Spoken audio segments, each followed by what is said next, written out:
क्या आपको भी लोन का जो इंटरेस्ट लगता है वो भरना थोड़ा बुरा लगता है? या आपको लगता है कि इतना इंटरेस्ट लग रहा है, इतना इंटरेस्ट भरना पड़ेगा लोन लेने के लिए, लोन लेंगे तब? देखिए, ऐसा है कि बैंकों की इनकम जो आप इंटरेस्ट पे करते हैं वही होती है। उसी से वो अपने सारे एम्प्लॉयज़ की सैलरीज हो गई, जो चाहे अपना पूरा इंफ्रास्ट्रक्चर हो गया, वो सारा कुछ उसी से निकलता है। तो इंटरेस्ट तो लगना ही लगना है, वो हट नहीं सकता। लेकिन मैं आपको इस वीडियो में कुछ ऐसी टेक्निक्स बताने वाला हूं जिससे आप अपना लोन पे लगने वाला इंटरेस्ट जो है वो बचा सकते हैं। नमस्कार, मैं हूं अमृत और बहुत ही वैल्यूएबल वीडियो आपके लिए लेकर आया हूं, तो अंत तक इस वीडियो को जरूर देखिएगा। तो हम बात कर रहे थे लोन पे लगने वाले इंटरेस्ट के बारे में कि हम किस तरीके से उस इंटरेस्ट को बचा सकते हैं, उस इंटरेस्ट को सेव कर सकते हैं। क्योंकि लोन तो रिक्वायरमेंट रहती, लेना ही पड़ता है, चाहे आप कार लोन ले लें, चाहे आप अपना ड्रीम होम ले लें, या बच्चों की एजुकेशन के लिए, या कुछ पर्सनल काम के लिए भी हमें लोन लेने की जरूरत पड़ती है कई बार। तो लोन तो लेना ही पड़ता है, लेकिन हम ऐसा क्या करें कि हमें लोन का इंटरेस्ट जो पे कर रहे हैं वो हमारा बच जाए। तो उसके लिए क्या करना है, आप जब लोन लेते हैं, चाहे वो किसी भी तरह का लोन हो, उस लोन के साथ साथ आप एसआईपी या म्यूचुअल फंड्स में भी जितना आप ईएमआई पे कर रहे हो उतना के उतना अमाउंट आप एसआईपी में या म्यूचुअल फंड्स में भी साथ में डालना शुरू कर दें। सपोज आपने लोन लिया है, सपोज आपने कार लोन लिया है 5 साल या 7 साल का, तो उतना ही अमाउंट जितना आप ईएमआई पे कर रहे हो उतना ही अमाउंट आप एटलीस्ट 5 साल या 7 साल के लिए म्यूचुअल फंड्स में या एसआईपीज में डालें। ताकि जैसे अगर अपन आज की डेट की बात करें तो आज की डेट में कार लोन्स पे रेट चल रहा है 9%। तो बैंक ने आपको जो लोन दिया है वो 9% पे दिया है, लेकिन आपको जो एसआईपीज पे जो इंटरेस्ट मिल रहा है वो करीब मिलता है 12 से 15% के आसपास, और उससे ज्यादा भी हो सकता है, डिपेंड ऑन मार्केट। तो अगर आप अगले 5 साल तक या 7 साल तक जो आपका लोन का टेन्योर है, तब तक अगर आपने एसआईपीज भी उसी अमाउंट से भरी है, तो आपको जो आपने इंटरेस्ट पे किया है बैंक को अपने लोन के अगेंस्ट में, उससे भी ज्यादा आपको इनकम हो जाएगी। यानी कि आपने बहुत अच्छा पैसा, जो इंटरेस्ट भरा है उससे भी ज्यादा पैसा आपने कमा लिया एसआईपीज भर के या म्यूचुअल फंड्स भर करके।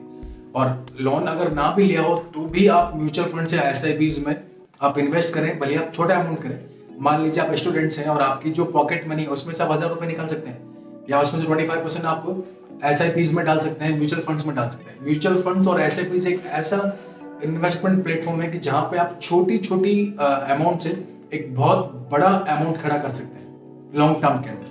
तो आज अगर मान लीजिए आपकी उम्र है 18 साल 20 साल, तो आप सोचिए कि अगले 20 सालों में अगर आपने छोटा छोटा अमाउंट भी उसमें भरना शुरू किया अपनी पॉकेट मनी के हिसाब से, फिर आप धीरे धीरे अपना जॉब भी ज्वाइन करेंगे, अपना बिजनेस शुरू करेंगे, तो उस अमाउंट को अगर आप बढ़ाते हैं तो अगले 20 साल तक अगर आप कंटिन्यू उसको रखते हैं एसआईपीज को, और अमाउंट को भी आप इंक्रीज करते रहते हैं, तो आपको करोड़पति बनने से कोई नहीं रोक सकता, उसी एसआईपी या म्यूचुअल फंड्स के द्वारा है।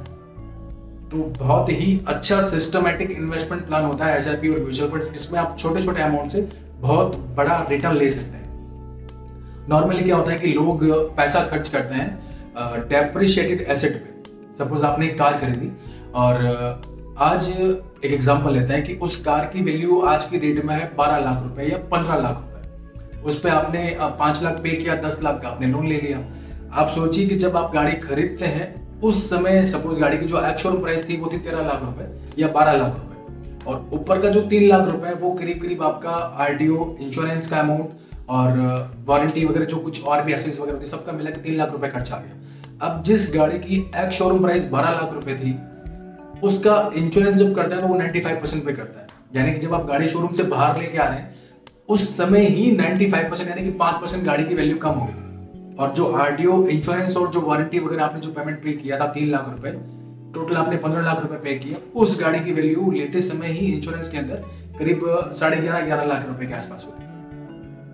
तो उसमें आपको लेते समय ही काफी लॉस हुआ।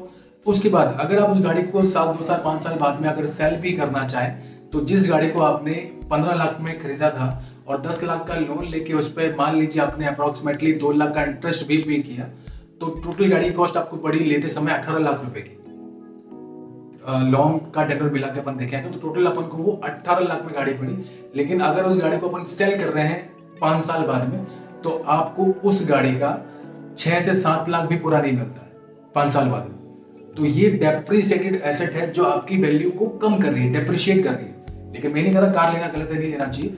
देखो आज की डेट में हर फैमिली की रिक्वायरमेंट है कार, क्योंकि ज्वाइंट फैमिलीज होती हैं, या ज्वाइंट ना भी हो तो मियां बीवी 2 बच्चे, और अगर हम कहीं भी एक साथ में जाएं, बाहर जाना हो, चाहे किसी भी फंक्शन में जाना हो, तो बिना कार की 2 व्हीलर पर जाना थोड़ा मुश्किल रहता है। तो कार बहुत जरूरी है, बेसिक नीड है आज की डेट में। लेकिन कार लेने के साथ साथ अगर आप एसआईपी या म्यूचुअल फंड्स में भी आप पैसा इन्वेस्ट करें, तो आपका जो इंटरेस्ट लग रहा है वो आप बचा सकते हैं अपनी इनकम करके। तो कैसा लगा आपको ये वीडियो, कमेंट्स करके जरूर बताएं, लाइक कीजिएगा, शेयर कीजिएगा और चैनल को सब्सक्राइब कीजिएगा। बहुत बहुत धन्यवाद।